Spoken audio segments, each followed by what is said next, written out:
Hello and welcome. एक नया video लेकर बहुत दिनों के बाद आपसे मुलाकात होने जा रही है। मेरा नाम है सचिन और ये एक बहुत ही अलग तरह का वीडियो है। आप जैसे जैसे इसे आगे देखते जाएंगे आपको मालूम चलेगा कि क्यों ये वीडियो अलग है। एक्चुअली एक ये इंटरव्यू है।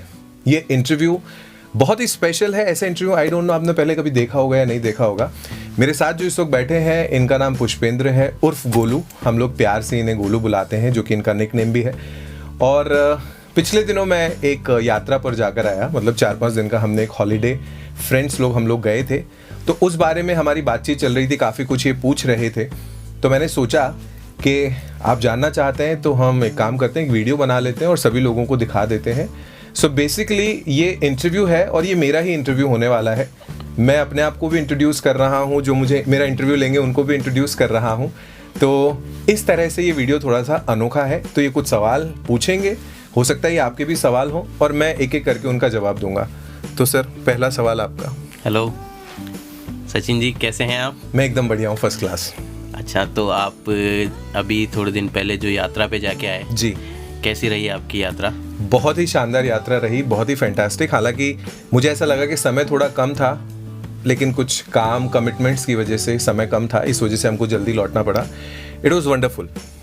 अच्छा, तो आप कितनी तारीख को गए थे यात्रा पे और कब निकले आप लोग? कौन कौन गए थे आप लोग? हम लोगों की ये जो जर्नी शुरू हुई ये 1 दिसंबर को शुरू हुई और 1 दिसंबर की रात को 2 बजे हम लोग रवाना हुए। रात को 2 बजे जयपुर से हम लोग रवाना हुए।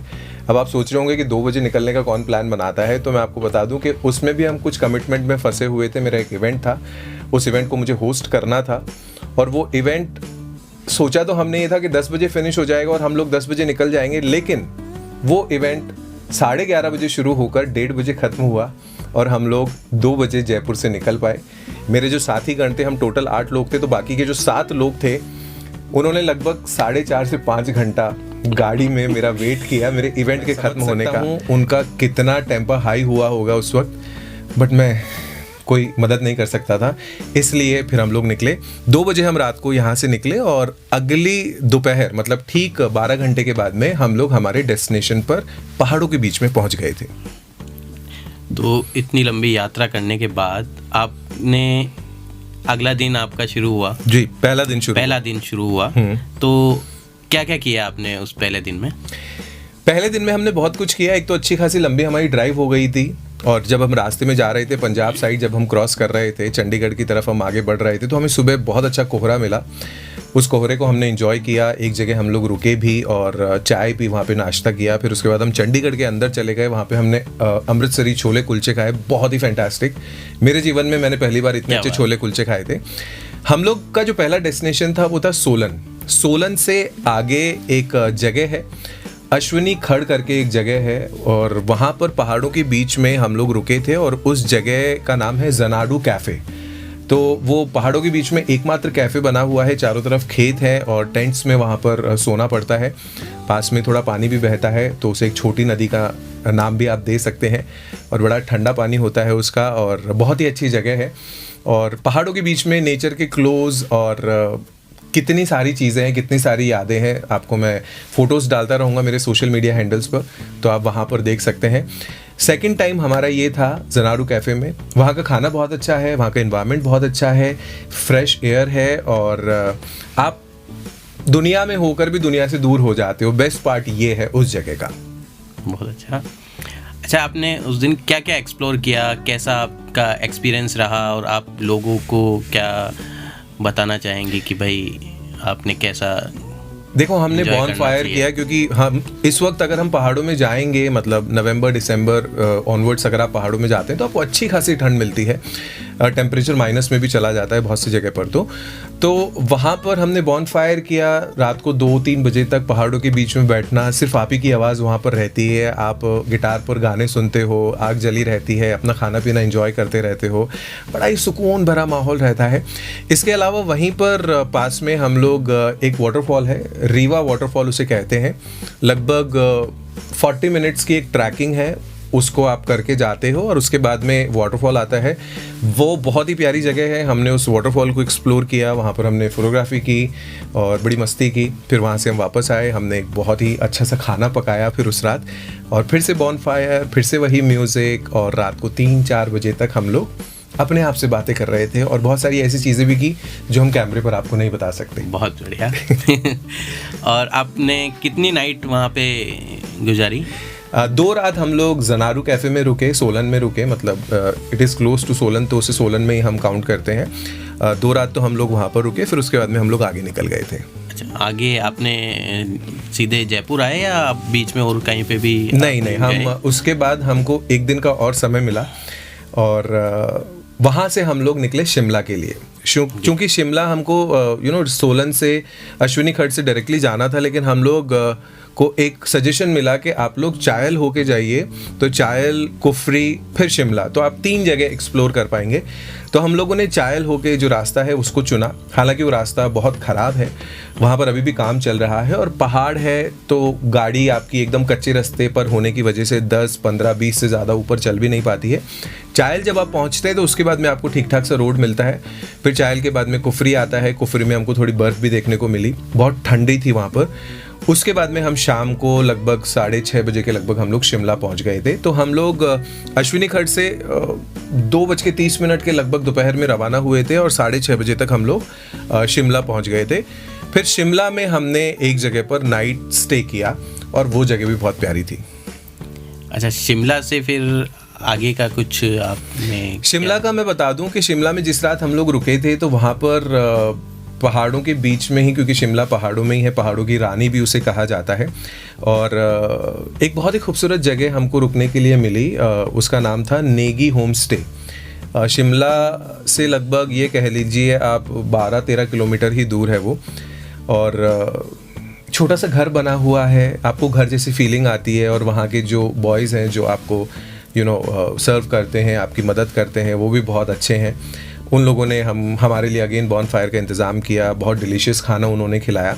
और उस रात रुकने के बाद सुबह, वैसे पहले हमारा प्लान ये था कि हम लोग सुबह जल्दी निकलेंगे जयपुर के लिए, लेकिन फिर हम लोग का प्लान थोड़ा चेंज हुआ और हमने ये डिसाइड किया कि हम दोपहर के बाद यानी पोस्ट लंच हम लोग निकलने वाले हैं।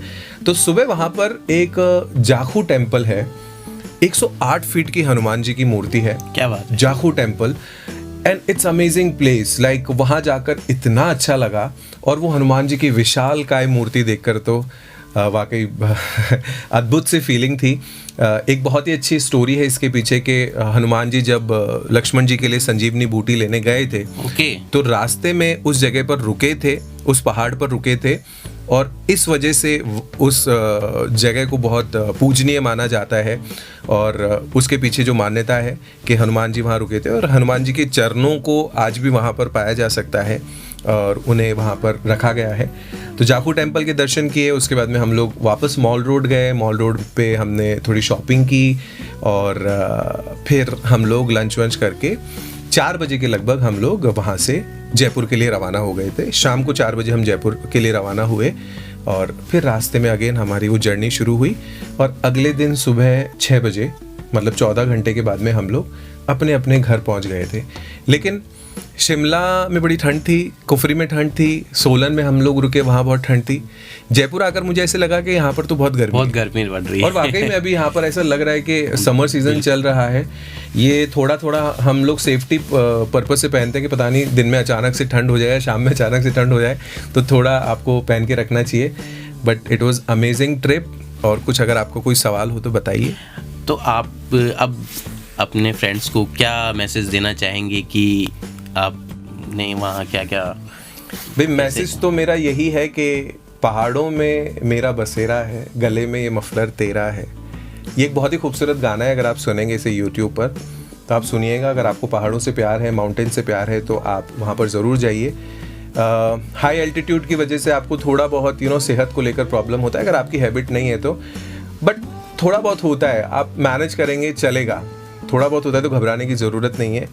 दूसरा कि सर्दी के मौसम में अगर आप जाते हैं तो कुछ एक्स्ट्रा ही मज़ा आता है। बर्फ़ भी देखने को आपको मिलती है, और पहाड़ों का खाना भी बड़ा गजब होता है, आप नेचर के बहुत क्लोज होते हैं, आपको फ्रेश एयर मिलती है, शाम के टाइम आपको बड़ा क्लीन आसमान। एक डिफरेंस मैंने जो एक्सपीरियंस किया वो ये एक्सपीरियंस किया कि हमारे यहाँ पे जब हम आसमान देखते हैं और वहाँ का आसमान देखते हैं तो उसमें बहुत फ़र्क होता है। वहाँ बहुत क्लीन और नीला होता है, यहाँ पर पता नहीं कौन सा कलर है, मतलब पोल्यूशन की वजह से कुछ अजीब सा वो कलर लगता है। सो मतलब बहुत सारी चीज़ें मन में रह गई है अभी भी।